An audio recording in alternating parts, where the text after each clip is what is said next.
Hi everybody, TJ Mac Vintage Cards here, and today I'm excited to do another episode where I talk about cards that fit so nicely into my collection. And these two cards right here are just perfect for each other. These two players were part of one of the most special days in baseball history, of course. And the Yogi Berra 56 Topps I've had in my collection for many years, but this is part of my continual movement towards adding other cards into my collection that really fit nicely with existing cards that I have. And, you know, this is just another example. I talked about the Doc Gooden last week, that I added that card to my collection. And this is one I've overlooked as well, this 1956 Topps Don Larsen. You know, I've mainly collected Hall of Fame cards and superstar players, but Don Larsen's certainly one of the most famous non-superstar or Hall of Fame players in baseball history. And he did one of the most special things in baseball history, of course, by pitching a perfect game in the World Series. And it took Larsen precisely 2 hours and 6 seconds, as reported by Sports Illustrated, on an autumn afternoon to create his life's legacy. And this is the day that he went into Yankee Stadium around 1:03 p.m. on October 8, 1956, to face the Dodgers in the 5th game of the World Series. And when the Yankees won 2-0, the phrase Don Larsen's perfect game entered into the American lexicon. Larsen's effort was 27 up, 27 down. It's the most single-game pitching performance in baseball history. And what I love is when you listen to Don Larsen when he was alive talking about it, he said he thought about it every single day. And who wouldn't, who did something so amazing? And it was on this faithful day that he worked through that game very quickly. He was throwing biting sliders, moving fastballs, and occasional curves. And Yogi Berra just said everything was working well that day. And what was cool is Larsen had this signature no wind-up style that you can see on video. And it just really, he's just a quick mover when you watch him throw. And it was only the 4th perfect game of the 20th century at that time. And it was the first since Charlie Robertson with the White Sox pitched one against the Tigers on April 30th, 1922. And you can imagine here for Larsen, this was the first perfect game that was ever put on television, and certainly had a national audience because it was a World Series game and all that pressure with those eyes watching, and Larsen certainly rose to the occasion.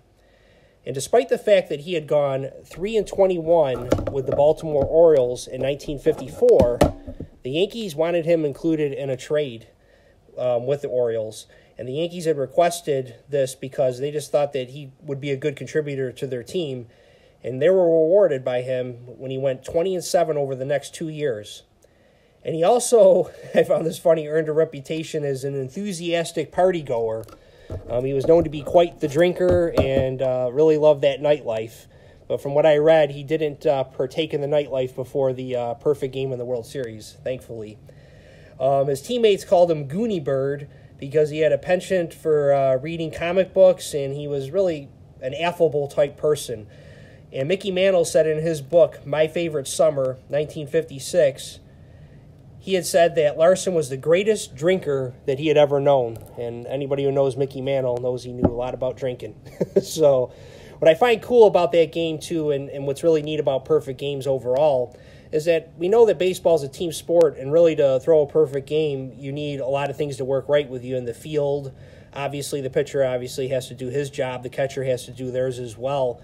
But I've talked about this before with Mantle, is that he made a fantastic catch in that game that saved the perfect game, just a running grab in center field where you just see him reach out and get that ball, one that not a lot of players could have made, I don't think, anyway.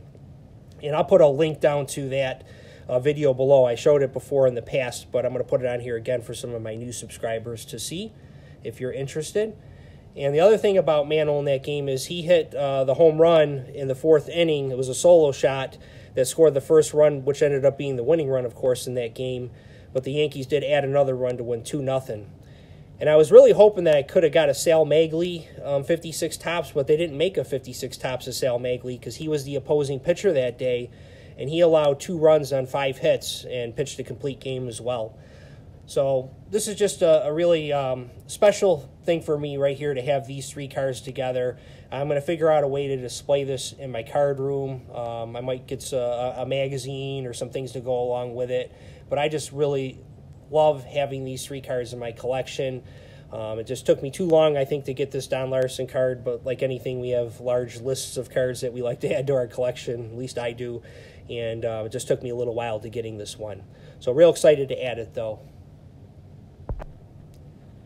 Another nice addition to my collection is this card right here, the 1952 Bowman Small Rookie of Deacon Dan. And he is really one of the great running backs in Rams history. And he played on those high-flying Rams teams of the early 1950s that I've talked about in the past. And I added this card to this grouping because I enjoy the historical significance of that team. And I'll show in a second, and I've shown in other videos, some of the cards that I have from the 1950s, early 50s Rams teams. And they were a scoring machine unlike any other team at that time. And as I mentioned before, the 1950 Rams are the highest scoring team per game in NFL history at 38.8 points. And that's still a record. And the 1951 team is 20th all-time with 32.7 points per game. These guys were just a powerhouse. And Deacon Dan was one of the great running backs on that team. There's actually a site, www.deacondantowler.com, that is dedicated towards keeping his legacy alive and promoting his Hall of Fame candidacy. Now, he played with the Los Angeles Rams from 1950 to 1955, and Sports Illustrated had an article stating that Deacon Dan has been called the greatest running back that nobody knows. And his production makes a strong argument for that title because for 4 seasons, from 1951 to 1954, Towler was one of pro football's most consistent runners. I'll show you the back of the card here. Nice clean back on these Bowmans, which can be hard to get because they're sold in penny packs. There's a little bit of a wax stain down there, but it's a pretty clean back overall. And he ranked in the top 4 in rushing all 4 seasons and twice led the league in rushing touchdowns. He was the NFL's leading rusher in 1952 when he ran for 894 yards and was second the following year with 879. And what we really need to remember here is that when he played, there were only 12-game seasons back then. Now, most remarkably, I think, in 1951, in Towler's second season in the NFL, and his first as a full-time starter, he averaged a remarkable 6.78 yards per carry on his way to 854 yards rushing. And it's his 3rd most rushing yards in the NFL that season. Only Beatty Feathers had 8.4 yards per carry that holds the NFL record, and Deacon Dan's second with his 6.78 yards per carry. And Feathers did that in 1934. Now, you got to remember, too, that Deacon Dan did this on the team that had 2 Hall of Fame quarterbacks in Norm Van Brocklin and Bob Waterfield, 2 Hall of Fame wide receivers in Tom Fears and Crazy Legs Hirsch, and they also had 2 other excellent running backs on that team, and Tank Younger and Dick Horner. So he was really just an amazing back. And he also went to Donora, Pennsylvania High School, which was the same high school that Stan Musial went to. Now, at the end of 1955, Towler, who was studying for a master's degree in technology at USC while playing with the Rams, retired suddenly to become a Methodist minister and pursue a PhD in education. So he certainly went on to a higher calling after football. So now I'm going to show you where this fits with the rest of my Rams group that I'm putting together. Just an awesome presentation here, seeing these Rams in their vibrant blue uniforms with the really cool helmets. Just love the look of these cards. The Rams have such a storied history, and I'm really just into those 50s and even early 60s Rams teams, as you're going to see in future videos. I've been adding other players to my collection. So just really love this grouping of cards and enjoy putting these types of videos out, just showing you my thought process when I'm assembling my collection and just how I value the history of both Major League Baseball and the NFL when I'm putting my collection together.